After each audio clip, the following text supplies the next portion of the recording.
पौर्णिमा असल्याकारणानं कृष्णा घाटावर नदीला दूध अर्पण करायला गेलो. जाऊपर्यंत या ठिकाणी नदीकडेला बंधारा घालायचं काम होतं.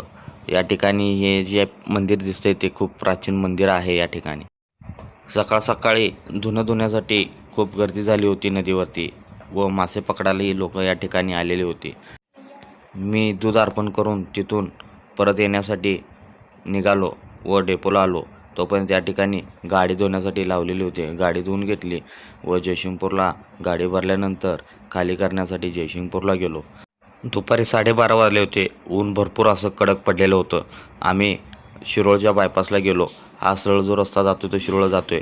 तर आम्ही इकडं जयसिंगपूर साईडला टर्न घेतला व पंपामध्ये पोचलो.